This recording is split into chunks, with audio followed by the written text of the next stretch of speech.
one sword keeps another in the sheath. Sometimes the threat of violence alone is a deterrent. Sometimes by taking a life, others can be preserved. Hey, what's up everyone? Daniel Kaiser here in beautiful Montreal, exploring the science of games with Kevin Nybert from Thwack Consulting. Kevin, let's talk about Metal Gear Rising: Revengeance. It features a sword that can cut through pretty much anything, from human flesh to metal to anything that gets in its way. What's happening in that game, and what's the plausibility of a sword that can cut through anything? So Revengeance is a story of the 7 deadly blades. Raiden, the main character, is able to choose different weapons based on whatever tactical situation he's approached by. So he has a number of high-frequency swords to choose from. Some are specially tooled to take out other cyborg ninjas like himself.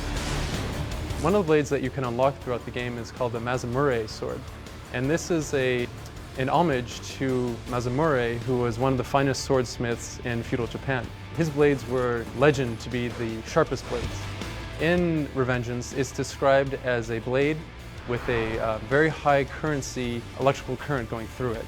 And it's able to oscillate at an extremely high rate.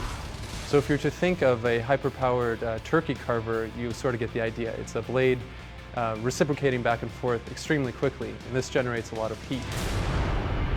So there is actually some modern technologies that we could use to make such a blade.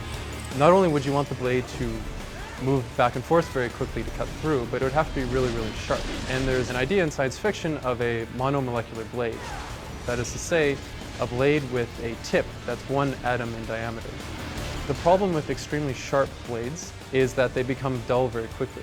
If you were to imagine the surface of the blade being 1 atom in diameter, it wouldn't be hard to pull off that atom and then make a regular blade, a blade where the tip is in the micro range as opposed to the nano range. So the key to making a very sharp, high-frequency blade for Revengeance would be to make a blade that you can continually resharpen and reforge.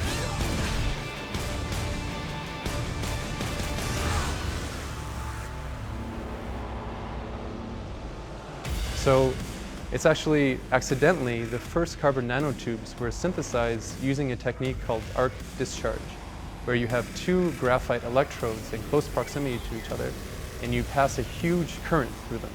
And what happens is you get a bunch of soot, carbon soot, but within that soot are highly purified carbon nanotubes. This was discovered completely accidentally at the time. So we can use this technology to fortify our high-frequency sword with real-world technology. In the center of the blade, you'd have the reciprocating high-oscillation blade, which is your turkey carver. On the sides of the blade, you could have 2 graphite electrodes, and then you could use the energy and the electricity that's described within the context of the game to be flowing through the sword to continually synthesize fresh carbon nanotubes for the blade using the arc discharge strategy.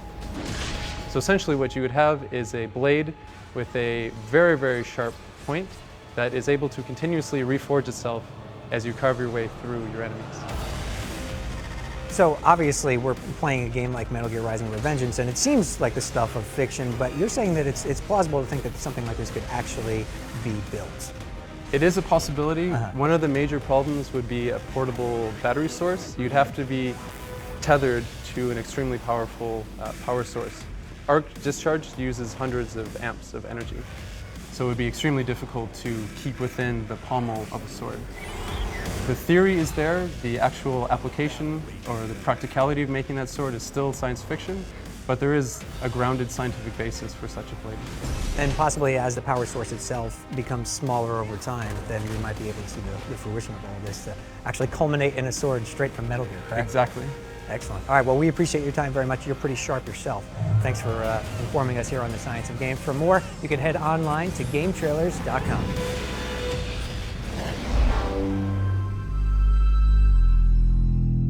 See all of our shows and game reviews now on the brand new GT app on Xbox Live, and the GT Originals iOS app too.